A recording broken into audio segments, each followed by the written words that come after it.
نحمده ونصلي على رسوله الكريم اما بعد فاعوذ بالله من الشيطان الرجيم بسم الله الرحمن الرحيم رب اشرح لي صدري ويسر لي امري واحلل عقدة من لساني يفقهوا قولي. اللہ کا شکر ہے کہ جس نے ہمیں علم کی دنیا سے جوڑا ہے. دنیا میں جو کچھ بھی ہے ان سب سے بہتر ہدایت کا مل جانا ہے. اگر ایک شخص کے پاس کچھ بھی نہ ہو لیکن اس کا اللہ سبحانہ وتعالیٰ سے تعلق اچھا ہو تو اس کے پاس سب کچھ ہے. اور اگر کسی کے پاس سب کچھ ہے لیکن وہ اپنے رب کو نہیں پہچانتا تو گویا اس کے پاس کچھ بھی نہیں. اس لیے جو آپ کو ملا ہے یعنی اللہ کی کتاب کے ساتھ تعلق اور اللہ سبحانہ وتعالیٰ کے ساتھ تعلق، اس کی قدر کرنا اور اس پر شکر کرنا واجب ہے. لیکن شکر کیسے ادا ہو؟ نمبر ایک یہ کہ انسان ہمیشہ اس کو باقی چیزوں پر ترجیح دے. یعنی کسی بھی چیز کی قدر کب ہوتی ہے کہ جب آپ اس کو ویلیو کرتے ہیں، آپ اس کو دوسروں سے زیادہ امپورٹنس دیتے ہیں. دین کا علم سیکھنا اور سکھانا ایسا کام نہ ہو کہ جو ایک پارٹ ٹائم کام، کہ جب کچھ کرنے کو نہ ہو تو ہم اس وقت یہ علم حاصل کر لیں، اور جب کوئی اور اہم امپورٹنٹ چیز ہماری زندگی میں جسے ہم امپورٹنٹ سمجھتے ہیں وہ سامنے آ جائے تو اس کو چھوڑ دیں. اس کے ساتھ یہ سلوک نہ ہو بلکہ ہم اس کو ہر چیز سے زیادہ اہم سمجھیں. کچھ چھوڑنا پڑے اس کی خاطر اس کو چھوڑ دیں لیکن اس کو نہ چھوڑیں کیونکہ یہ سب سے زیادہ ویلیوبل ہے. دوسرے یہ ہے کہ ہم اس کا ذکر کریں کہ اللہ کی نعمت اور اللہ کا فضل ہے ہم پر.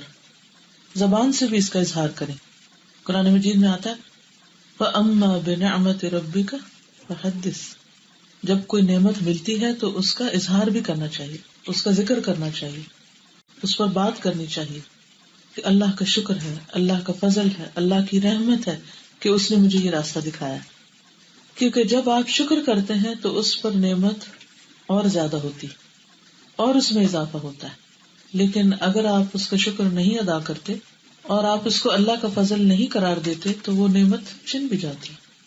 اس لیے بہت ضروری ہے کہ آپ اٹھتے بیٹھتے جب بھی کوئی چیز سمجھ آئے، اللہ کی کوئی بات یاد آئے، اور خصوصاً جب قرآن کے پڑھنے پڑھانے کا ذکر آئے تو آپ اس پر اکیلے میں بھی، سب کے سامنے بھی، جہاں بھی ہو، جہاں بھی یاد آئے دل میں، جہاں بھی خیال آئے تو اس پر الحمدللہ کہیں کہ اللہ تیرا شکر ہے، اللہ یہ تیری رحمت سے مجھے ملا، تیرے خاص فضل سے مجھے ملا، تو نے ہی مجھے یہ راستہ دکھایا اور تو نے ہی اس پر میرا دل جمایا، تو میں اس پر تیری شکر گزار ہوں.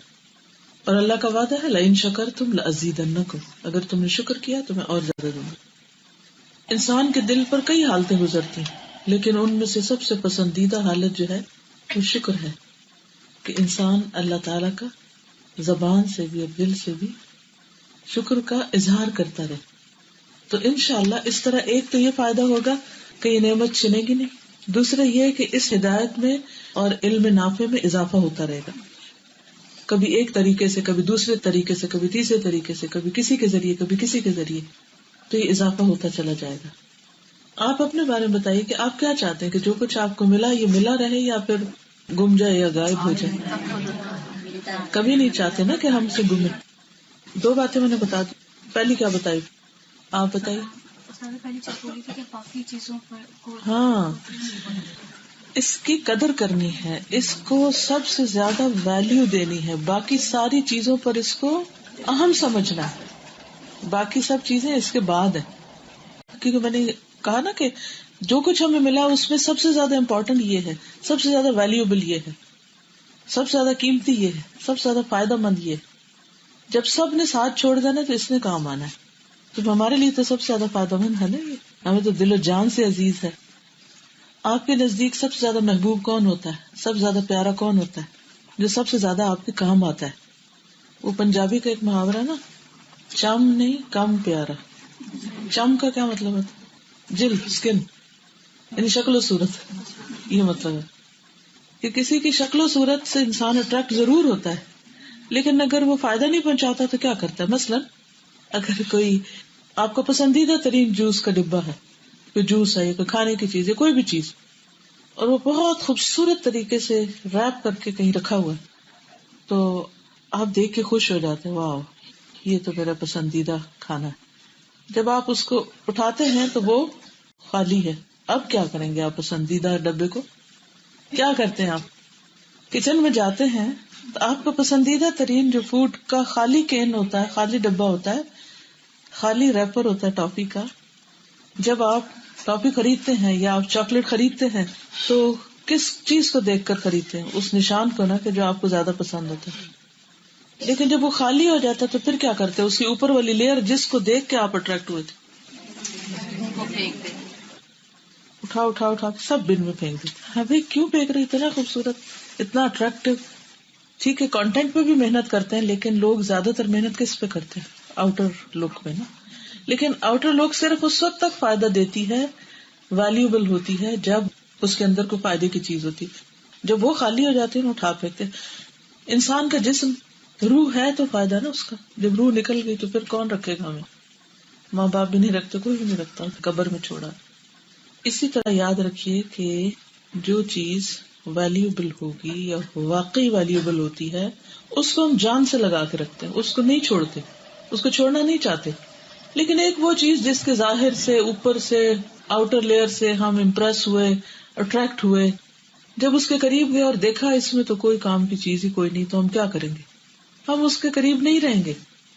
اور یہ ایک یونیورسل ٹروتھ ہے. قرآن مجید میں اللہ تعالیٰ فرماتے ہیں وَأَمَّا مَا يَنْفَعُ النَّاسَ فَيَمْكُثُ فِي الْأَرْضِ. جو چیز لوگوں کو فائدہ دیتی ہے وہ زمین میں جڑ پکڑ لیتی ہے، اسے کوئی نہیں اٹھا کے پھینکتا، اسے جان سے لگاتا ہے. تو ہمارے لیے سب سے زیادہ فائدے کی چیز کیا ہے؟ وہ چیزیں نہیں جن میں ہم فائدہ سمجھتے ہیں، وہ تھوڑے فائدے کی ہیں.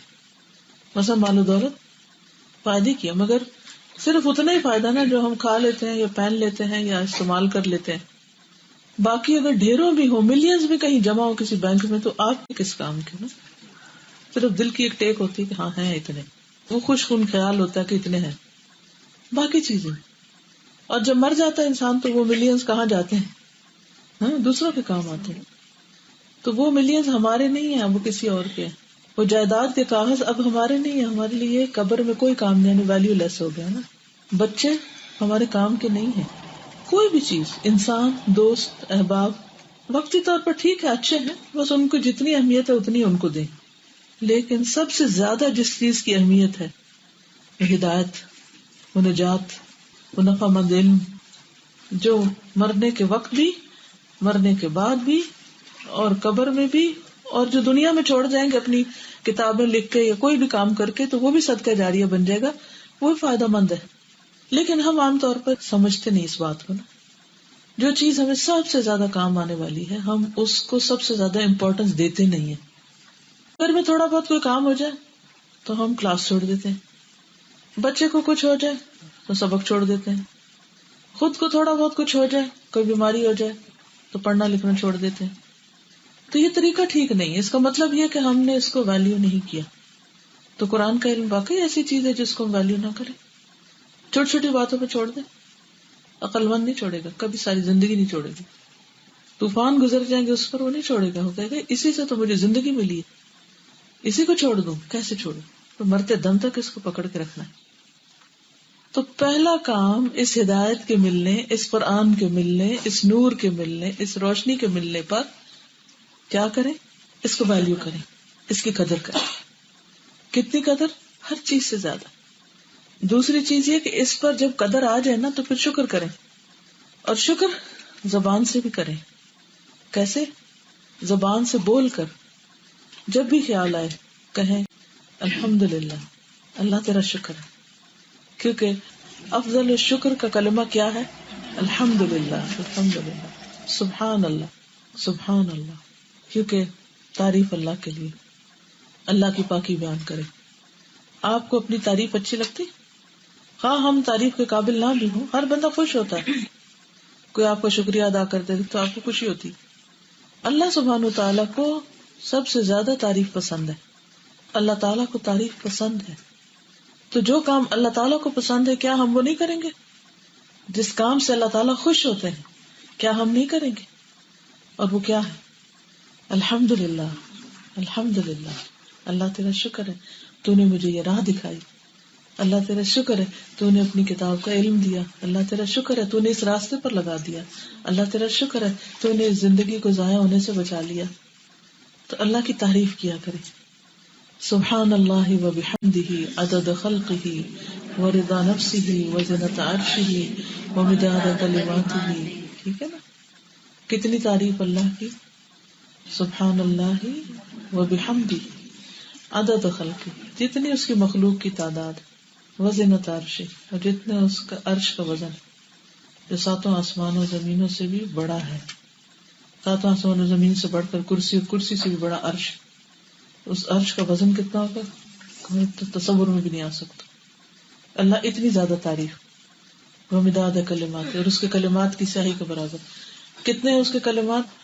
7 سمندر اور اس سے بھی زیادہ ہو جائیں تب بھی اس کے کلمات، سارے درخت قلم بن جائے تو اس کی باتیں نہ ختم، اس سے بھی زیادہ اللہ کی تعریف میں کرتی. تو شعور کے ساتھ کہیں تو صحیح. آپ اسی لیے وہ جس شخص نے رکوع سے اٹھ کے کہا نا حمدن کثیرا طیبا مبارکا فیہ، تو 30 سے زیادہ فرشتے آئے اس کو اٹھانے کے لیے، آگے بڑھے ایک دوسرے سے آگے لگ کے. تو اللہ سبحانہ وتعالیٰ کو تعریف پسند ہے، اور تعریف کیا کرے. کس بات پہ تعریف؟ انسان کبھی تعریف کرتا ہے کسی بھی چیز کی تو کیوں کرتا ہے، کب کرتا ہے، کس بات پہ کرتا ہے؟ جس پر وہ خوش ہوتا ہے، جو اس کو فائدہ دیتا.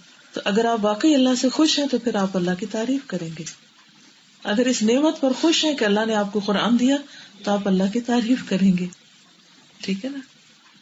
اور وہ جو تعریف ہوگی نا وہ الحمدللہ، اس کا تو لطف ہی کچھ اور ہے. صرف وہ الحمدللہ کہنے کا ہی مزہ کچھ اور ہے. اب ذرا سوچ کے کہیے کہ جو آپ کو ملا ہے، جو دل کی ٹھنڈک، آنکھوں کی ٹھنڈک، جو سینے کا نور، جو قرآن سے آپ کو نصیب ہوا، اس کو کہیں الحمدللہ. سارا اللہ تیرا شکر، اللہ تیرا شکر.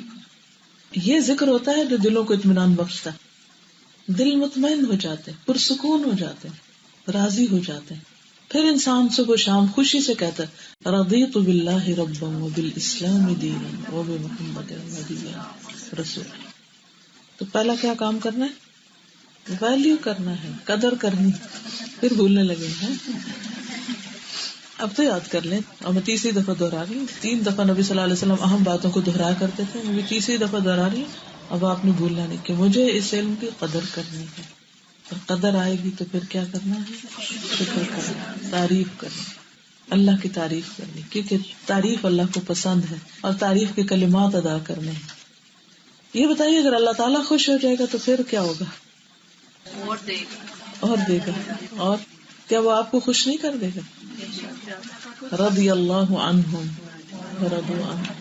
جب آپ اللہ سے راضی ہیں تو اللہ بھی آپ سے راضی ہوتا ہے. تو اس سے بڑی خوش قسمتی کیا ہے کہ اللہ آپ سے راضی ہو. اس سے بڑی کوئی چیز کسی کو کیا ملے گی کہ رب راضی. کہتے ہیں رب راضی تو سب راضی، تو سارے خود ہی اپنی جگہ راضی ہو جائیں گے. تیسرا کرنے کا کام یہ ہے کہ پھر جو ملا ہے اس سے فائدہ اٹھانا ہے، یعنی اس سے عمل کرنا ہے. مثلا آپ کو کوئی گولڈ کا بہت پیارا سیٹ دیتا ہے اور آپ اس کو جا کے بینک کے لاکر میں رکھ دیتے، کیا ہوگا؟ کوئی فائدہ نہیں اٹھاتے، زندگی میں نہیں پہنتے اس کو. کوئی فائدہ اس کا؟ کوئی فائدہ نہیں نا. بس صرف اتنا آپ کے دل میں ہے کہ میرے پاس ایک بڑا خوبصورت گولڈ کا سیٹ ہے، لیکن آج تک پہنا نہیں. تو کیا آپ خوبصورت لگ سکتے ہیں پھر اگر آپ وہ پہنے ہی نا؟ گولڈ کس لیے ہوتا ہے؟ پہننے کے لیے. ایک بازو جس پر گولڈ اور ایک جس پر نہ ہو، دونوں برابر ہو سکتے ہیں؟ نہیں ہو سکتے. گولڈ والا زیادہ خوبصورت ہے، سونا زینت ہے. تو اب آپ دیکھیے کہ اسی طرح جو علم آپ کے پاس ہے وہ گولڈ سے بھی زیادہ قیمتی ہے. اگر آپ نے اس پر عمل نہیں کیا تو وہ آپ کو خوبصورت نہیں بنائے گا، آپ کے اوپر کوئی زینت نہیں ہوگی، آپ بدصورت ہی لگیں گے. چاہے آپ کے تھیلے بھرے ہوئے ہوں، چاہے ڈھیر کتابیں آپ کے پاس ہوں، چاہے آپ نے سارا ہی رٹ رکھا ہو، کوئی لفظ نہ بھولتے ہوں، پورا قرآن حفظ کر لیں، پورا ترجمہ زبانی یاد کر لیں، ساری اسائنمنٹس میں 100% مارکس لے لیں، لیکن عمل کچھ بھی نہیں اس میں سے، تو یہ ایسا گولڈ ہے جو بینک میں بند ہے کہیں. بس وہ آپ کے حافظے میں ہے. دل میں ہوتا تو ضرور عمل میں آ جاتا، وہ حافظے میں ہے بس. کیا فائدہ؟ کچھ فائدہ نہیں. تو ہم نے کیا کرنا ہے؟ بینک سے گولڈ نکال کے پہن لینا ہے انشاءاللہ تاکہ خوبصورت لگے. تو تیسری چیز کیا ہو گئی؟ عمل، تاکہ خوبصورت ہو. عمل سے جو خوبصورتی آتی ہے وہ ہر خوبصورتی سے بڑی خوبصورتی، یعنی نفع مند علم سے، قرآن مجید پر عمل کرنے سے جو خوبصورت کیریکٹر بنتا ہے، جو کردار بنتا ہے، وہ بے مثال. شروع کی آیات ہی آپ دیکھ لیں، سورۃ البقرہ کی مثلا الف لام میم ذالک الکتاب لا ریب فیہ ھدی للمتقین، یہ کتاب جس میں کوئی شک نہیں، متقی لوگوں کو ہدایت دیتی. آپ کے دل میں خیال آیا، اللہ کا ڈر آیا، آپ نے ہدایت کی تلاش کی، آپ کو کتاب مل گئی، آپ کو ہدایت مل گئی، عمل ہو گیا کہ آپ نے اٹھا لی اور پڑھنا شروع کر دی. ٹھیک ہے، اب ایک سٹار مل گیا آپ کو. الذین یؤمنون بالغیب، جو غیب پر ایمان رکھتے ہیں. آپ نے اپنی ایمان کی تفصیل جان لی اور اس پر آپ کا دل مطمئن ہو گیا. ایک حدیث میں آتا ہے نا، اس نے ایمان کا مزہ چکھ لیا، جس کو اللہ اور اس کا رسول باقی ہر چیز سے زیادہ محبوب ہو جائے. جو کفر کی طرف پلٹنے کو ایسے ہی سمجھے جیسے آگ میں جانا. ٹھیک ہے نا. تو جو علم پر عمل نہ کرے وہ بدنما ہو جاتا ہے، بدصورت ہو جاتا ہے، وہ اچھا نہیں لگتا. قرآن مجید میں جو کچھ بھی اللہ تعالیٰ نے رکھا ہے وہ دراصل اس لیے رکھا ہے کہ وہ ہمیں خوبصورت بنائے. وہ اللہ تعالیٰ کا مطلوبہ کردار ہے. اللہ تعالیٰ چاہتا ہے کہ ہم اس کے مطابق اپنی زندگی بنا کے آئیں، اور جب اس کے مطابق بنائیں گے تو اللہ تعالیٰ کے حضور حاضر ہوں گے جب، تو اللہ تعالیٰ ہم سے راضی ہو جائے گا، خوش ہو جائے گا. اور اگر اس کے مطابق نہیں ہوگی تو ہم اس کے بھی پسندیدہ نہیں ہوگی. بندوں کو تو بھول ہی جائیں بندے کیا چاہتے ہیں اور کیا نہیں. تو قرآن مجید اس لیے آیا ہے، محمد صلی اللہ علیہ وسلم کا اسوہ حسنہ اس لیے تھا کہ ہم اس کے مطابق اپنی زندگی کے اخلاق، کردار، ہر چیز کو ڈھال لیں. ابو درداء کہتے ہیں کہ آپ اس وقت تک متقی نہیں بن سکتے جب تک کہ عالم نہ ہو. علم کے بغیر تقویٰ نہیں آتا. اور آپ کا علم اس وقت تک مزین نہیں ہو سکتا جب تک آپ اس پر عمل نہ کریں. یعنی علم اسی وقت آپ کو ڈیکوریشن کرتا ہے، آپ کے لیے ڈیکوریشن ہے جب آپ اس پر عمل کرتے ہیں. آپ دیکھیں جیسے وہ کپڑوں کے اوپر کڑھائی کرتے ہیں، مختلف پھول بوٹے بناتے ہیں. آپ نے کبھی غور کیا کہ وہ کون سا دھاگا ہوتا ہے؟ کبھی کسی نے کسی ایسی فیکٹری میں کام کیا جس میں کپڑے سلتے ہوں یا ان کے اوپر کوئی امبرائڈری ہوتی ہے؟ کبھی کسی نے امبرائڈری ہوتے دیکھی؟ امبرائڈری فیکٹری جدھر وہ انڈسٹریل مشینز ہوتی تھی تو وہ فیبرک پہ امبرائڈری، فیبرک کے اوپر امبرائڈری کرتی. یہ جو تھریڈ ہوتا ہے جس سے وہ امبرائڈری کرتے ہیں وہ کہاں رکھا ہوتا ہے؟ This was placed at the top of the machines. Top of the machines. جب وہ ٹاپ آف دا مشین رکھا ہوتا ہے وہ خوبصورت لگتا ہے. وہ کب خوبصورت لگتا ہے؟ جب وہ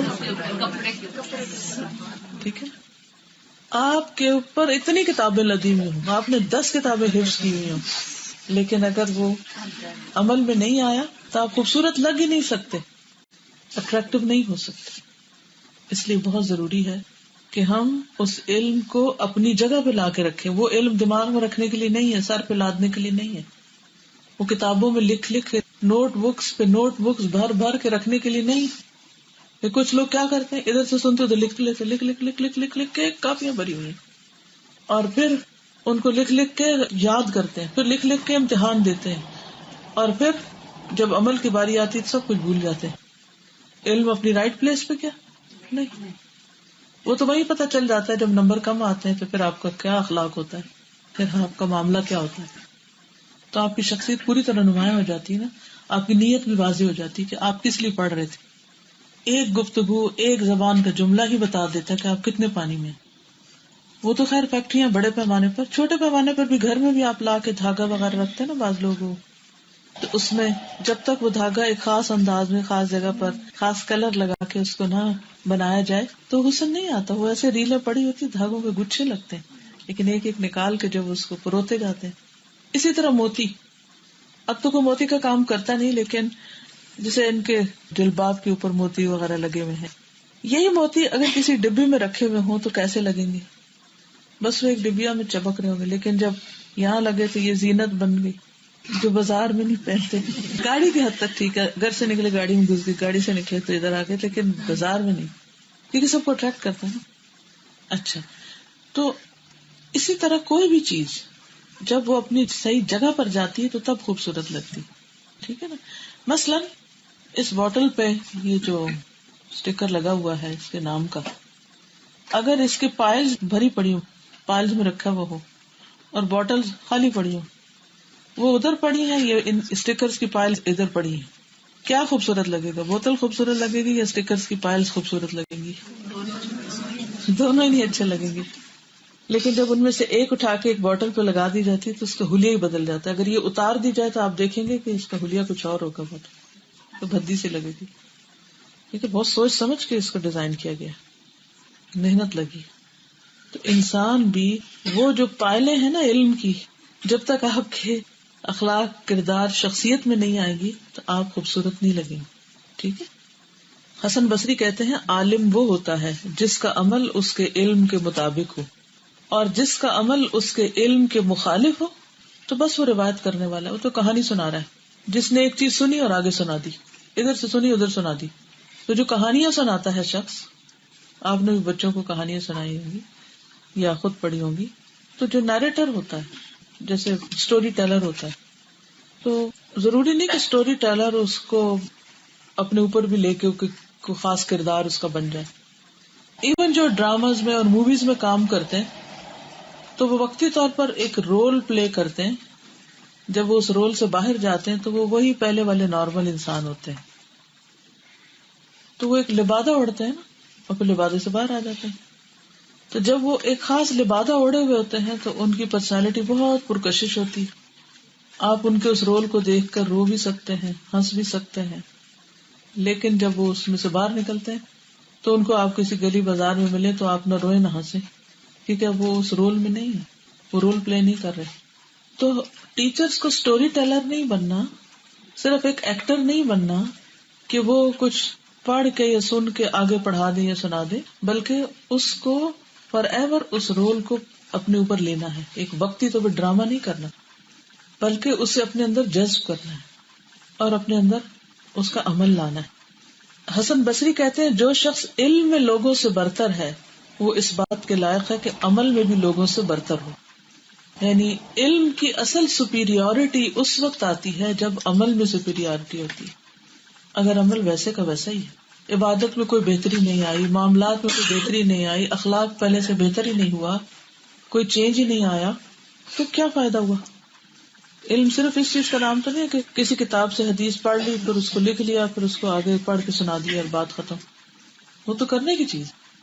مثلاً اگر آپ ایسے ڈاکٹرز کو دیکھیں جو سارا دن پرسکرپشن لکھتے رہے اور مریض لے جاتے رہے اور اس کے بعد لے جا کے گھر میں بن میں پھینکتے رہے، اور نہ وہ دوا خریدے اور نہ ہی اس کو کھائیں اور نہ ہی آرام پائے، تو کچھ فائدہ؟ آپ نے اپنا وقت بھی ضائع کیا، آپ نے ڈاکٹر کا وقت بھی ضائع کیا، کیونکہ آپ نے اس پرسکرپشن کا کچھ فائدہ نہیں اٹھایا، جا کے پھینک دی، رکھ کے سو گئے. تو اسی طرح جس علم پر عمل نہ کیا جائے وہ ایسی پرسکرپشن کی طرح جس کو ادھر سے لے کے ادھر رکھ دیا اور سو گئے. ایک کان سے سنا دوسرے سے نکال دیا، ایک ہاتھ سے لکھا اور ادھر کاغذ پر پھینک دیا، نوٹس بھر کے سال کے آخر میں اس کو ردی میں ڈال دیا، دوبارہ کبھی پڑھا ہی نہ، کیا فائدہ؟ ابن مسعود کہتے ہیں علم کے نگہبان اور اسے اچھی طرح محفوظ کرنے والے بنو، نہ کہ صرف روایت کرنے والے، کیونکہ علم کبھی محفوظ اور مأمون ہوتا ہے اور اس کی روایت نہیں ہوتی، لیکن کبھی روایت ہوتی ہے اور اس کی حفاظت نہیں ہوتی. تو حفاظت علم کی کیسے ہوتی ہے؟ عمل کے ذریعے. تو بہت سی حدیثیں جمع کر لینا، بہت سی حدیثیں سن لینا اور ان کو آگے سنا دینا، یہ علم نہیں ہوتا. علم وہ ہوتا ہے جس سے اللہ کی خشیت آتی ہے بندے کے اندر، اللہ کا ڈر پیدا ہوتا ہے دل میں. جس کے اندر اللہ کا ڈر نہ ہو وہ تو کچھ بھی کرنے کے قابل نہیں. اچھا یہ بتائیے آپ کہ جس کے دل میں اللہ کا ڈر آ جاتا ہے پھر اس کی شخصیت کیسے ہو جاتی ہے؟ یہ بتائیے. ہمبل اور سبمسو، عاجزی، اور کیا ہوتا ہے؟ کانشیس ہو جاتا ہے کہ وہ کیا بات کر رہا ہے، کہاں کر رہا ہے، اس کا نتیجہ کیا ہوگا. اللہ کے اور قریب ہو جاتا ہے، وہ کسی پہ ظلم نہیں کرتا، اس کے اندر تبدیلی آتی ہے، ہر چیز میں تبدیلی آتی ہے اس کے. اچھا یہ بتائیے کہ کیا ایسا شخص غیبت کر سکتا ہے؟ اسے غیبت سے دلچسپی ہو سکتی؟ وہ دوسرے کو ذلیل کر سکتا ہے؟ وہ ڈرے گا منہ سے بات نکالتے ہوئے کہ میں کسی کے بارے میں کیا کہہ رہا ہوں. وہ خیانت کر سکتا ہے, وہ دھوکہ دے سکتا ہے.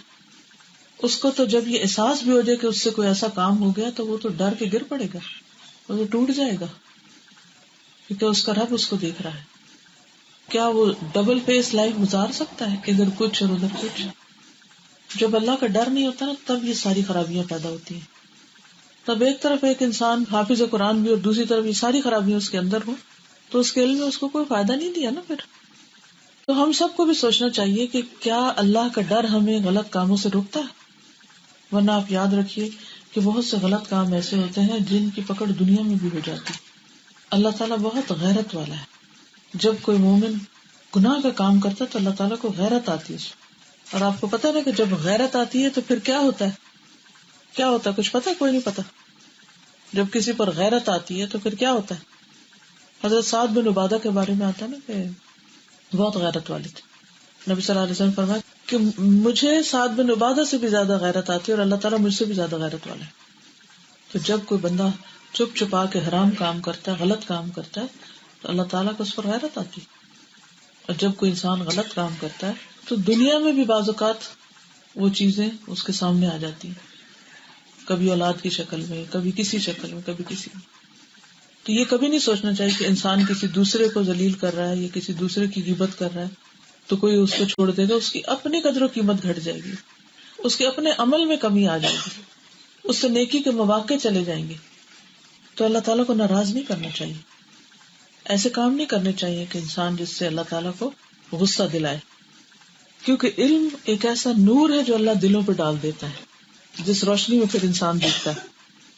اور ابن مسعود کہتے ہیں کہ جب کوئی عالم اپنے علم پر عمل کرتا ہے, یعنی علم والا جب اپنے علم پر عمل کرتا ہے تو اللہ تعالیٰ لوگوں کو اس کے علم کا محتاج کر دیتے ہیں, یعنی اس کا علم لوگوں کی ضرورت بن جاتا ہے. یعنی وہ لوگوں کو پھر نفع مند علم دیتا ہے, لوگوں کو فائدہ پہنچاتا ہے.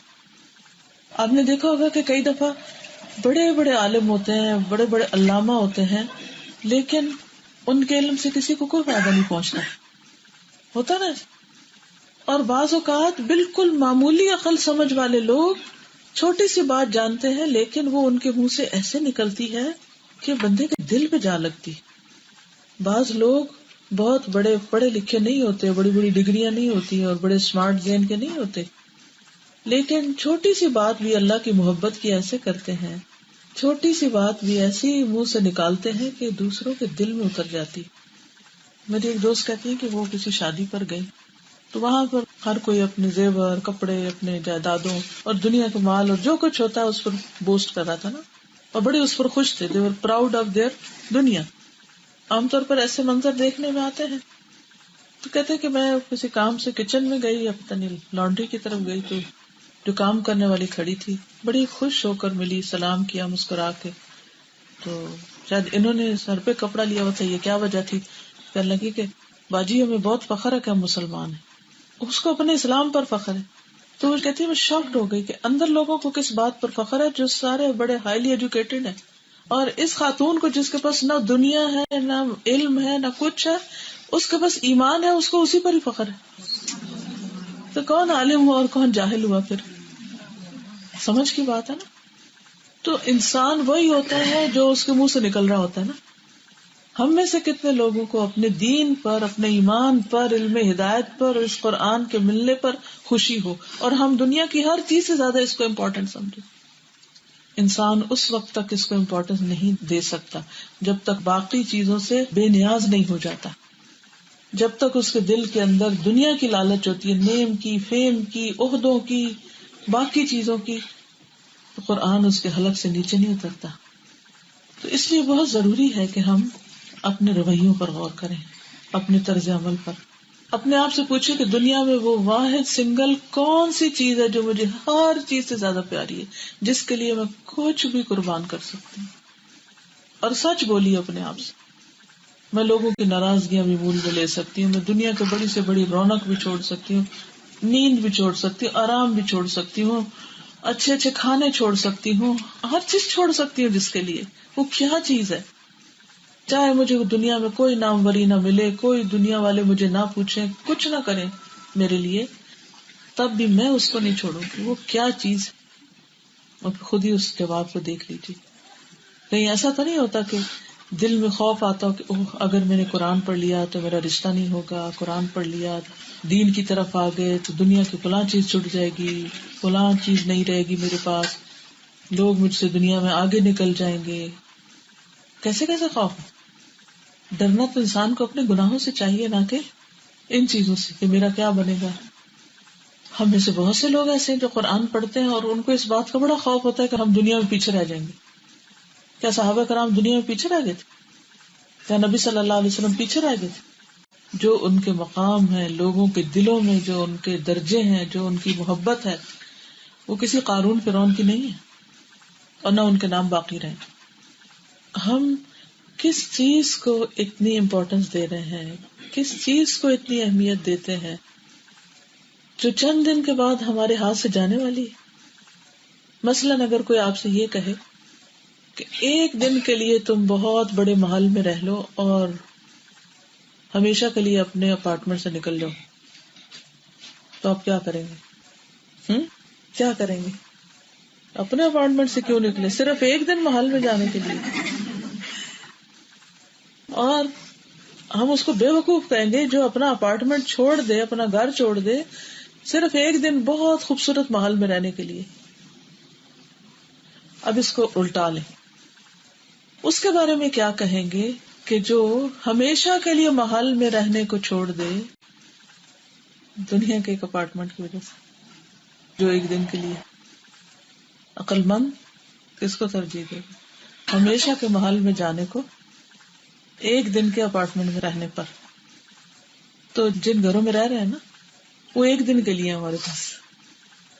دنیا کی زندگی ایک دن سے زیادہ کی نہیں ہے، اور اس کے برعکس آخرت کی زندگی ہمیشہ ہمیشہ کے لیے. لیکن پھر بھی ہم والآخرۃ خیر وابقیٰ کو بھول جاتے ہیں، اکثر بھولے رہتے ہیں، اور دنیا کو کلا بل تحبون العاجلہ وتذرون الآخرہ، ہرگز نہیں بلکہ تم دنیا سے محبت کرتے، جلدی ملنے والی چیز سے محبت کرتے، وتذرون الآخرہ، اور آخرت کو بھول جاتے ہو. تو حقیقت یہ ہے کہ جب انسان اس علم پر عمل کرتا ہے جو اس کے پاس ہے تو اسے اللہ تعالیٰ وہ بھی دے دیتا ہے جو اس کے پاس نہیں ہے، تب اس کا علم بڑھتا ہے، تب علم میں اضافہ ہوتا ہے. اور اگر آپ نے پہلے کی قدر نہ کی، اس کو نہیں سنبھالا، تو مزید اکٹھا ہو بھی گیا تو فائدہ نہیں. یہ جو کہا گیا نا وقل رب زدنی علما، اللہ میرے علم کو زیادہ کر دے، میرے علم میں اضافہ کر دے، تو یہ صرف کتابی نالج نہیں ہے کہ وہ بڑھتا جائے، ایک کتاب پڑھ لی تو ایک کتاب میں اور پڑھ لوں. یہ عمل ہے کہ اللہ جو میں جانتا ہوں اس پر عمل کی بھی توفیق دے، وہ اپنے اندر جذب بھی کروں، وہ صرف دینے والا نہ ہو بلکہ اس کو پہلے اپنے اندر رکھو. ابو قلابہ کہتے ہیں جب اللہ تعالیٰ آپ کو نیا علم دے، زیادہ علم دے، تو آپ اس کے شکرانے میں عبادت کو بڑھا دیں، عبادت میں اضافہ کر لیں. لیکن تمہیں تو صرف لوگوں کے سامنے بیان کرنے کی فکر رہتی ہے کہ میں اوروں کو بتا دوں، یہ فکر تو ہے لیکن اپنے اندر مزید اس کو لانے کی کوئی فکر نہیں. تو ہمیں سب سے پہلے اپنی نمازوں کو دیکھنا چاہیے، کیا وہ وقت پر ہیں؟ کتنے سال ہو گئے کہ فجر کی نماز کبھی نہ چھوٹی، کہ سال ہر سال گزرے ہیں اور الحمدللہ فجر کی نماز نہیں گئی. یہ کہنے والے بنے، پھر پتہ چلے گا کہ آپ واقعی علم پر عمل بھی کرتے ہیں. جب سب سو رہے ہوں اور آپ اٹھ جائیں، ورنہ تو علم خلاف حجت بنتا جائے گا. باقی سب چیزیں ہمیں جگا سکتی ہیں، نماز کیوں نہیں جگا سکتی؟ اور اگر جان بوجھ کے ہی نہ اٹھے، کوئی انتظام ہی نہ کرے اٹھنے کا، اور روز یہ کہہ دیں کہ اوہو وہ ذرا آنکھ لگ گئی تھی، کس کو دھوکہ دے رہے؟ حسن بصری کہتے ہیں پہلے لوگوں میں سے جب کوئی علم حاصل کرتا تھا تو یہ علم اس کے خشوع و خضوع، سیرت و کردار، زبان، نگاہوں اور ہاتھوں میں نظر آتا تھا. یعنی ہاتھ، زبان، عمل، جسچرز، لکس، ہر چیز میں نظر آتا تھا. اب بہت سے علم والے بولنے لگتے تو احتیاط ہی نہیں برتتے، کیا بول رہے ہیں. چہروں کے اوپر نفرتیں نظر آتی ہیں صاحب علم ہونے کے باوجود، بسورے ہوئے چہروں سے بعض اوقات بات کرتے ہیں، چال میں کوئی وقار نہیں، رکھ رکھاؤ میں کوئی تمیز نہیں، ادب نہیں، اخلاق نہیں. تو پھر لوگ کیا سیکھنے آئے؟ کیا سیکھیں؟ ابن عباس اور امام مالک کہتے ہیں ہر شخص کی بات لی جا سکتی ہے اور چھوڑی جا سکتی ہے سوائے نبی کریم صلی اللہ علیہ وسلم کے، لہذا ہمارے لیے رول ماڈل تو وہی ہے، جیسے انہوں نے علم لیا اور دیا وہی کرنے کی ضرورت ہے. امام احمد کہتے ہیں علم کے برابر کوئی چیز نہیں، لیکن اس شخص کے لیے جس کی نیت درست ہو۔ لوگوں نے پوچھا نیت کیسے درست ہوتی ہے؟ فرمایا علم کے حصول کا مقصد یہ ہے، اس کے علم کو حاصل کرنے کا مقصد یہ ہو کہ میں اس کے ذریعے اپنی اور دوسروں کی جہالت دور کروں گا، یعنی روشنی پھیلاؤں گا، اور سب سے پہلے اپنی جہالت دور کیسے ہوگی؟ جب عمل ہوگا۔ امام حاکم ایک روایت میں کہتے ہیں جو شخص یہ چاہتا ہے کہ سب سے زیادہ قوت والا ہو، اسے اللہ پہ بھروسہ کرنا چاہیے، اللہ کا سہارا تھامنا چاہیے، اپنے اوپر نہیں بھروسہ۔ اور جسے یہ بات پسند ہو کہ سب سے زیادہ عزت والا بنے تو اسے اللہ سے ڈرنا چاہیے۔ اور جو چاہتا ہو کہ سب لوگوں سے زیادہ بے پرواہ اور مستغنی ہو تو اسے اپنے ہاتھ میں جو چیزیں ہوں ان سے زیادہ ان پر اعتماد ہونا چاہیے جو اللہ کے ہاتھ میں ہے۔ یہ ہے اصل علم جو انسان کے اندر ایسا توکل اور ایسا یقین پیدا کر دیتا ہے۔ اور ایسے علم والوں کی 3 خصلتیں ہوتی ہیں، ہر چیز میں اللہ پر اعتماد، ہر چیز میں اللہ کا ذکر، ہر چیز میں اس کی طرف حاجت، یعنی کچھ بھی چاہیے تو اس کی طرف دھیان دے کہ اللہ میری ضرورت پوری کر دے، اور ہر چیز میں اسی کی طرف رجوع، اپنی حاجتوں کو اس کی طرف رکھنا، کوئی غم خوشی ملے تو اسی کے پاس واپس جانا، اور ہر بات میں اللہ پر اعتماد کہ اللہ تعالیٰ آپ نے جو فرمایا ہے، جو آپ کریں گے وہ بالکل درست اور سب فائدہ مند ہے۔ پھر اس میں خواہشات کی مخالفت کرنا بھی ضروری ہے کہ دل میں جس چیز کی خواہش ہے اس کے خلاف جانا بھی ضروری ہے۔ یعنی کچھ چیزیں ہم کرنے کو تو کر لیتے ہیں لیکن پرہیز نہیں کرتے۔ مثلا اگر آپ بیمار ہیں، آپ دوا بھی کھا رہے ہیں لیکن بد پرہیزی کریں تو دوا اثر نہیں کرے گی، تو کچھ چیزوں کو لینا اور کچھ چیزوں سے رکنا ضروری ہوتا ہے۔ ابن قیم کہتے ہیں مدارج السالکین میں کہ ہر وہ شخص جو حق سے منہ پھیرے اور اس کا انکار کرے وہ باطل کا شکار ہو جاتا ہے، وہ غلط کاموں میں پڑ جاتا ہے، جو حق کو قبول نہیں کرتا۔ اور جو شخص اللہ کی رضا کے لیے عمل نہیں کرتا، اللہ تعالیٰ اسے مخلوق کی رضا جوئی میں مبتلا کر دیتا ہے، پھر وہ لوگوں کو راضی کرنے کے پیچھے پڑا رہتا ہے۔ جو شخص اللہ کی اطاعت میں مال خرچ نہیں کرتا، اللہ تعالیٰ اسے غیر اللہ کی اطاعت کے لیے انفاق میں مجبور کر دیتا ہے، جبکہ اس صورت میں ذلت اور رسوائی بھی اس کا مقدر بنتی ہے۔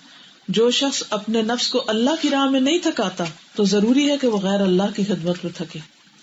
اسی طرح جو شخص اللہ کی وحی پر مبنی ہدایت سے بے رغبت ہوتا ہے، یعنی قرآن کی طرف نہیں آتا، تو اس کے حصے میں آراء اور مخلوق کے ذہنوں کا گند اور لوگوں کے افکار کی پراگندہ باتیں آتی، پھر وہ لوگوں کی باتیں پڑھتا رہتا ہے کیونکہ اس نے اللہ کا نور یہ قرآن نہیں پڑھا۔ تو کہاں اللہ کی کتاب اور کہاں لوگوں کی باتیں، اس نے یہ کہا اس نے یہ کہا۔ پھر اسی طرح یہ ہے کہ آپ کسی کام کو کہتے ہیں اللہ کے لیے ہے لیکن آپ کا نفس اس پہ بڑا خوش ہے تو اصل میں وہ اللہ کے لیے نہیں ہوتا۔ تو نفس کی خوشی اور نفس کی رضامندی اور اللہ کی رضا 2 الگ الگ چیزیں ہیں۔ بہت سے کام اللہ کی رضا کے ہوتے ہیں مگر ہمارے نفس میں بڑے بھاری ہوتے ہیں، جیسے نماز نوافل پڑھنا، اور کچھ کاموں پر نفس راضی ہوتا ہے لیکن ضروری نہیں کہ وہ اللہ کی رضا کا ہو۔ تو جہاں نفس کو راضی ہوتے دیکھیں وہاں سے ہٹ جائیں کہ مجھے یہ دیکھنا اچھی طرح کہ کہیں یہ اللہ کی رضا کا ہے یا نہیں۔ پھر اسی طرح جو کام کرے اس پر خود پسندی کی کیفیت نہیں آنی چاہیے کہ میں تو سب سے اچھا کام کر رہا ہوں، میرا کام تو کوئی ہے نہیں جو ایسا کرے، غرور نفس کا شکار نہ ہو۔ اگر کوئی شخص رات سو کے گزارتا ہے اور صبح اس کو ندامت ہوتی کہ میں کتنا خراب ہوں کہ میں رات کو تہجد نہیں پڑھ سکا، یہ اس سے بہتر ہے جو رات تہجد کے لیے اٹھے اور صبح اٹھ کے لوگوں کو چھوٹا سمجھے اور خود غرور کا شکار ہو جو میں تو بڑا پرہیزگار ہوں، تکبر میں مبتلا ہو جائے۔ اس چیز کو بھی مائنڈ کرنا چاہیے، ذہن میں رکھنا چاہیے۔ حاتم کہتے ہیں 3 چیزیں جب کسی مجلس میں ہو تو رحمت اس مجلس سے پھیر دی جاتی ہے۔ دنیا کا بہت تذکرہ، دنیا کی بہت باتیں، بہت ہنسی مذاق، جوکس اور لوگوں کی عیب جوئی، انسانوں کے پیچھے پڑنا، وہاں پر اللہ کی رحمت نہیں آتی۔ اور کسی بھی بندے کے لیے دل کی سختی سے زیادہ کوئی بدبختی نہیں، کیونکہ دل کی سختی کسی چیز سے دور نہیں ہوتی سوائے آگ کے۔ حطمہ نار اللہ الموقدہ التی تطلع علی الافئدہ انها علیہم مؤصدہ فی امد ممددہ۔ اور جہاں تک یہ دلوں کی سختی کی بات ہوئی ہے نا، تو 4 چیزوں سے بہت ہوتی ہے: زیادہ کھانا، زیادہ سونا، زیادہ باتیں اور زیادہ میل ملاپ۔ 4 چیز: زیادہ کھانا، زیادہ سونا، زیادہ باتیں اور زیادہ میل ملاقات کرنا، سوشلائز کرنا۔ اور پھر جب دل سخت ہوتا ہے تو کیا ہوتا ہے؟ اللہ سے بے خوفی ہو جاتی ہے، غفلت ہو جاتی اور دل ویران ہو جاتا ہے، نماز میں دل نہیں لگتا، نیک مجلس میں دل نہیں لگتا، پھر انسان اپنے آپ میں مگن ہو جاتا ہے، دوسروں سے غافل ہو جاتا ہے، حتیٰ کہ اللہ تعالیٰ اس کو اس کا اپنا آپ بھی بھلوا دیتے ہیں کہ اس نے کیا کرنا اور کیا نہیں. اس کے برعکس جس کا دل نرم ہوتا ہے، جو اللہ سے ڈرتا ہے، تو زید بن اسلم کہتے ہیں کہ جو اللہ سے ڈرتا ہے اللہ تعالیٰ لوگوں کو اس سے محبت پہ مجبور کر دیتا ہے، اگرچہ وہ نہ چاہیں، پھر بھی لوگوں کے دلوں میں اس کی محبت ڈال دیتا ہے. یہ تھی چند باتیں جو آپ کے ساتھ شیئر کرنا چاہتی تھی. اب میں چاہوں گی کہ آپ اپنی کسی رائے کا اظہار فرمائیں یا آپ کچھ فرمائیں. نفس کی خوشی اور اللہ کی رضا. نفس کی خوشی اور اللہ کی رضا دو مختلف ہے نا چیزیں. کبھی جیسے ہم عبادت کرتے ہیں اور ہمیں پتہ ہوتا ہے کہ اللہ سبحانہ تعالیٰ ہماری عبادت سے خوش ہوتے ہیں، تو ہم خود بھی خوش ہونے لگتے ہیں نا کہ اللہ تعالیٰ اس سے خوش ہو رہے ہیں. ایسے نہیں خوش ہونا چاہیے، کیونکہ ہمیں کیا پتا کہ وہ قبول ہوئی ہے کہ نہیں. کیونکہ بعض چیزیں انسان سمجھتا ہے اس کے حق میں بہت بہتر ہے. آئی ایم لکی، مجھے یہ مل گیا ہے. کوئی کسی کی لاٹری نکلتی ہے تو کیا کہتے ہیں؟ لکی ڈرا. کیا واقعی وہ لکی ہوتا ہے؟ لیکن وہ کیوں لکی سمجھتا اپنے آپ کو؟ کیوں سمجھتا وہ لکی اپنے آپ کو؟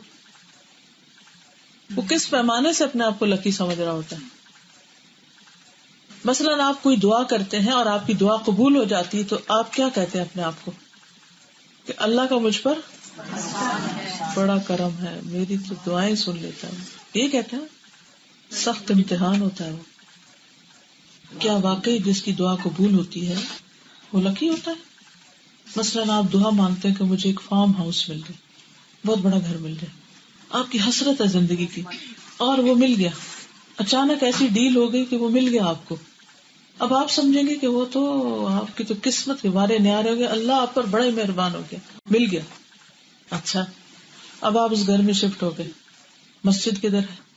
مسجد تو اللہ کا گھر ہے. آپ اب اللہ کے گھر ہی نہیں جا پا رہے، تو یہ اللہ کی مہربانی ہوگی آپ پر. کیا آپ اللہ کے گھر کی زیارت ہی نہیں کر سکتے؟ آپ کا جمعہ بھی مشکل ہو گیا. آپ لکی ہیں. چاہے آپ کتنے ہی وہاں خوش رہیں لیکن خوش نہیں رہ سکتے اگر واقعی آپ کو اللہ سے محبت ہے. کیونکہ ابن القیم کہتے ہیں اگر تمہاری محبت سچی ہوتی تو تم ہر اس شخص سے وحشت محسوس کرتے، ہر اس چیز سے وحشت محسوس کرتے جو تمہیں تمہارے محبوب کی یاد نہیں دلاتی، یعنی اللہ سبحانہ تعالیٰ کے قریب نہیں کرتی.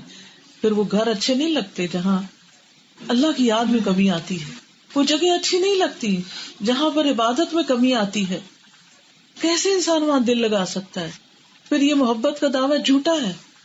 تو ضروری نہیں کہ جس چیز پر ہمارا نفس راضی ہو جائے اور ہم خوش ہو جائے وہ ہمارے لیے واقعی بڑا انعام ہو. وہ ہمارے لیے سخت آزمائش بھی ہو سکتی ہے اور ہمیں پتہ ہی نہ ہو. فَلَا يَأْمَنُ مَكْرَ اللَّهِ إِلَّا الْقَوْمُ الْخَاسِرُونَ. اللہ کے مکر سے صرف خاسر، نقصان اٹھانے والی قوم ہی امن میں رہ سکتے ہیں. باقی تو ہر وقت الرٹ رہتے ہیں کہیں ایسا تو نہیں کہ یہ نعمت میرے لیے آزمائش بن گئی. کیونکہ ہماری کمزوری یہ ہے کہ ہم نعمت کو آزمائش سمجھتے نہیں ہیں. ہم آزمائش سمجھتے جو چیز ہمارے ہاتھ سے چلی جائے اس کے، جو آ جائے اس کو نہیں آزمائش سمجھتے ہیں، حالانکہ دونوں ہی آزمائش ہیں. میں یہ پوچھنا چاہتی تھی جیسے ہم گھر میں نماز کے لیے اٹھتے ہیں، تہجد کے لیے تو خیر نہیں اٹھا سکتے، لیکن نماز کے لیے گھر والوں کو اٹھانا چاہیے. بچہ بھی اگر 10 سال سے بڑھ ہے تو یہ تو ہے نا، ضروری ہے مار کے اٹھانا چاہیے. پسند کرتے ہیں نا، تو اس کا کیا کریں؟ کیا کریں؟ لیکن ابھی اپنی طرف دیکھیے اس وقت تو وہ ناپسند کریں گے نیند سے، تو اگر ہمیں بھی کوئی اٹھائے تو برا ہی لگے گا. ہر ایک کو برا لگتا ہے نا کوئی نیند سے اٹھائے. کیا خیال ہے؟ تھوڑا یہ زیادہ وہ انسان ایک دم تنگ آتا ہے نا کہ مجھے نیند نہیں ڈسٹرب کرو، ہے نا. وہ تو ایک نیچرل سی بات ہے. لیکن ایک یہ کہ انسان کہ یہ کیا صبح صبح اٹھو، ویسے ہی دل سے پسند نہیں اس کو کہ صبح اٹھ کے نماز پڑھنا، یہ ایک الگ خطرناک بات ہے.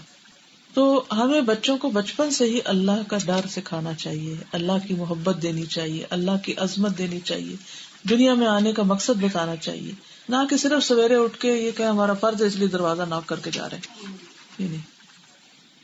آپ نے کہا نا کہ نعمتیں جو ہیں وہ آزمائش ہے انسان کے لیے، تو ہم لوگ نعمتیں پھر کیسے مانگیں؟ مانگنا تو ہے نا نعمتیں، یا مانگے نہیں یا پھر کیسے مانگیں اللہ تعالیٰ سے؟ دیکھیے جب ہم کہتے ہیں نا ربنا آتنا فی الدنیا حسنۃ وفی الآخرۃ حسنۃ وقنا عذاب النار، تو اس سے مراد صرف مال بیٹے نہیں ہوتے.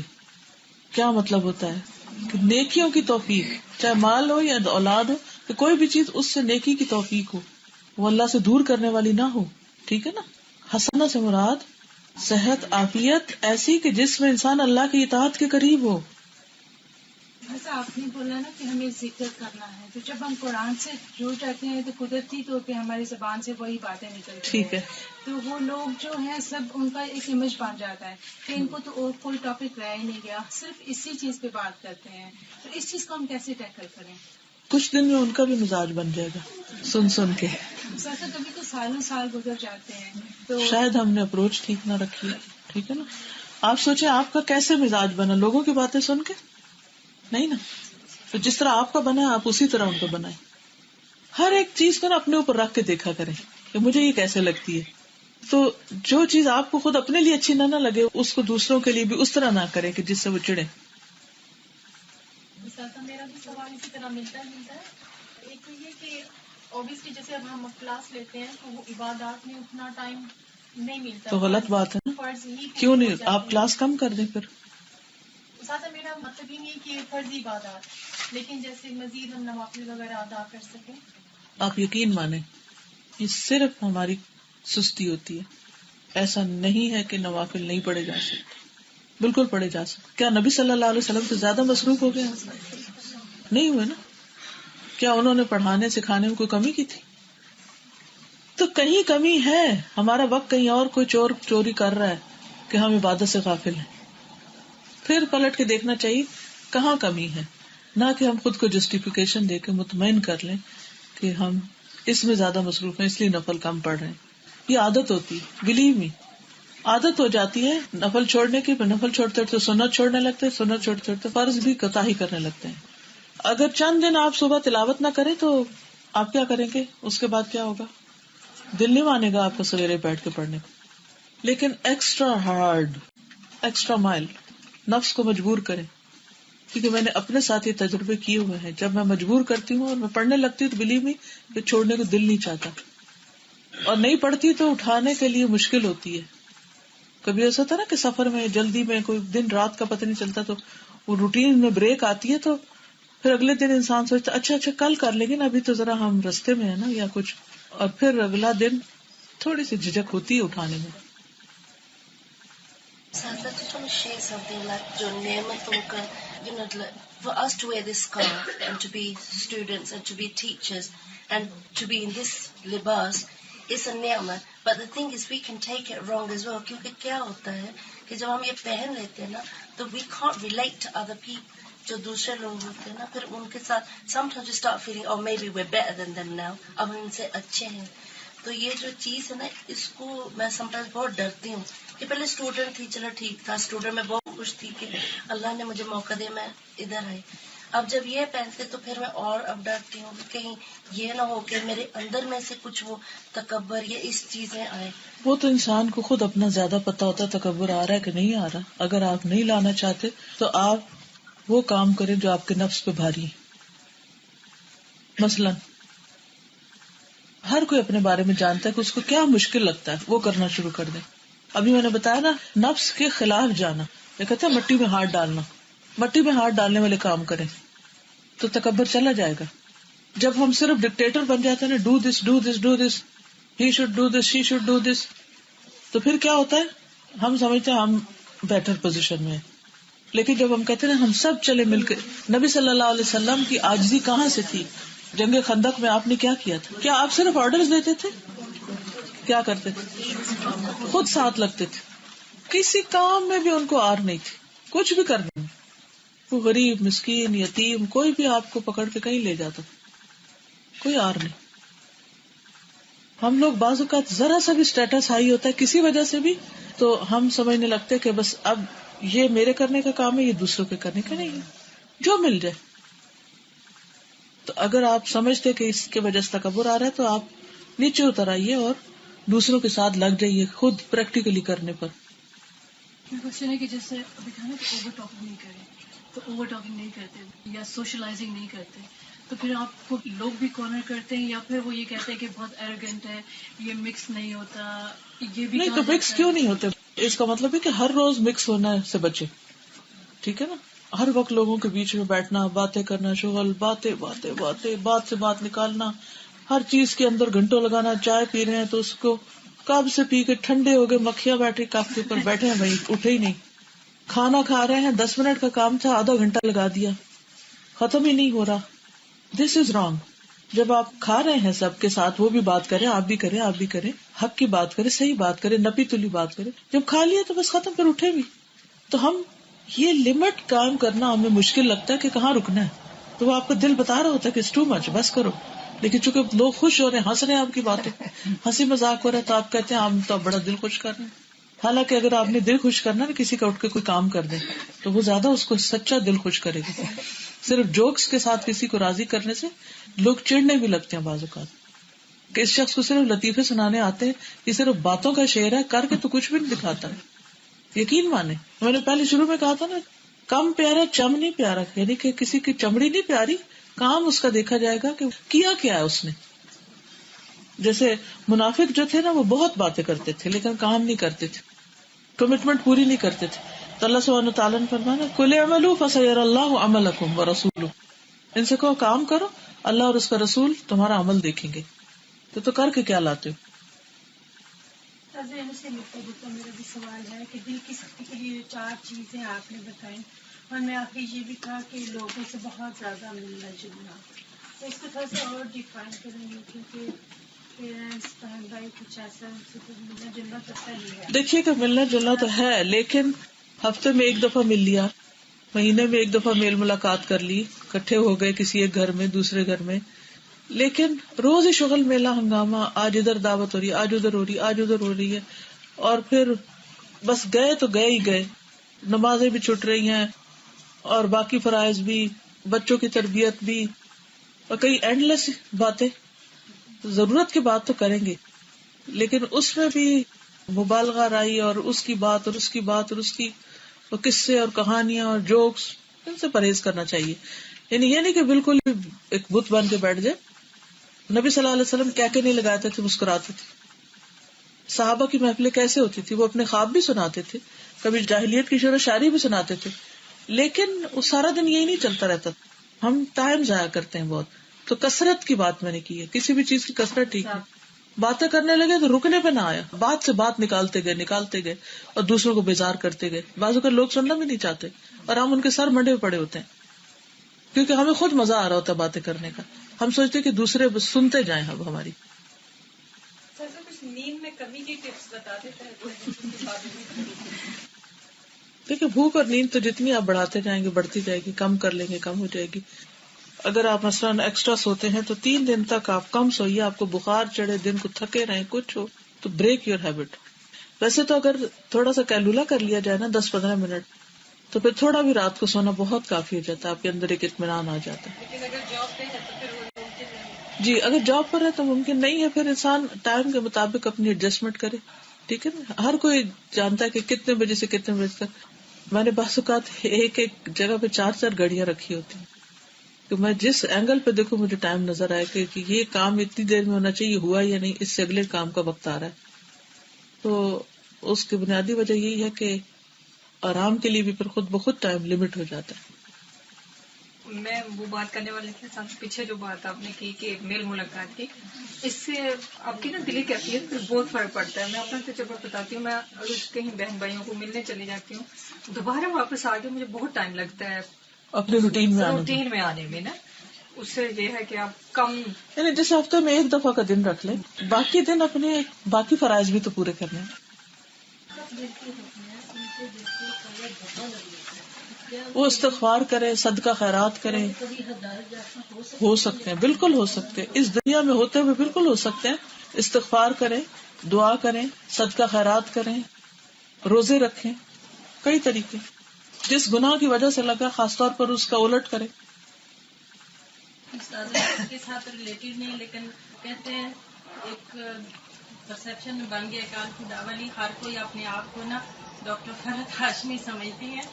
تو سمجھ نہیں آتی کہ کیا آیا ریاکاری ہے یا کیا ہے. لوگ پیچھے سے نا یہ آتے ہیں کہ جو مجھے کسی نے کہا کہ پوچھ کے بتائیں کہ پھر کس لیول پہ لگے کہ یہ اسٹوڈینٹس ہیں, اور وہ تو ہمارے ہاتھ, زبان, آنکھ, کان یہ بتائے گی.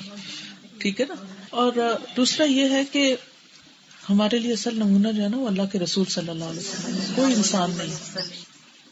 اور اگر لوگ کچھ کہتے بھی ہیں تو جو بات وہ ناحق کہتے ہیں اس پر صبر کرے اور اس کو امپورٹنس نہ دے اور اس کو آگے بیان بھی نہ کرے کہ میں نے یہ سنا، میں نے یہ دیکھا ہے. دیکھیں یہ نا لوگوں کا ڈر بھی دل سے نکال دیں کہ وہ لوگ کیا کہتے ہیں. اپنے گناہوں سے ڈرے، لوگوں سے نہ ڈرے. ٹھیک ہے، یہ بات یاد رہے گی. ایکچولی ہمارے گناہ ہمارے لیے مصیبت لاتے ہیں، لوگوں کی باتوں سے کچھ بھی نہیں ہوتا. تو اپنے گناہوں سے توبہ کریں. فجر کے بعد قرآن کی تلاوت، جیسے ہمیں قرآن سے ثابت ہے کہ فجر کی نماز اور قرآن کی تلاوت فرشتے موجود ہوتے ہیں، تو کتنا ہمیں پڑھنا چاہیے سبق کے علاوہ؟ سبق ایک ہوتا ہے ہماری کلاس کا، اور پھر اس کے علاوہ ہر ایک دیکھیے کہ جیسے اگر وقت زیادہ ہے تو زیادہ پڑھ لے، ورنہ کم از کم ربع تو ضرور پڑھے. آدھا پارہ پڑھ سکے تو اور بھی اچھا ہے، ایک پارہ ہو جائے تو اچھا ہی ہے. صحابہ تو ایک ایک منزل پڑھا کرتے تھے. ٹھیک ہے نا، تو اگر 1 گھنٹہ نکال لیں تو بہت ہی اچھا ہے، نہیں تو آدھا گھنٹہ کر لیں. یہ نماز کے دوران رکعت میں تو حفظ ہوگا تو پڑھیں گے نا، وہ بات کی بات کریں. یعنی اگر آپ کے پاس اور مشغل نہیں ہے کوئی ایسا تو کم از کم گھنٹہ پڑھنا چاہیے. اور اگر اور کام ہے تو پھر تھوڑا کم کر لیں، جب وہ ختم ہو جائے تو دوبارہ بڑھا لیں. یہ نہیں ایک دفعہ زندگی میں ایک چیز ہوگی تو بس اس سے آگے پیچھے نہیں کرنا. اوکے، جزاکم اللہ خیرا. سبحانک اللہم و بحمدک، اشہد ان لا الہ الا انت، استغفرک و اتوب الیک. السلام علیکم و رحمۃ اللہ.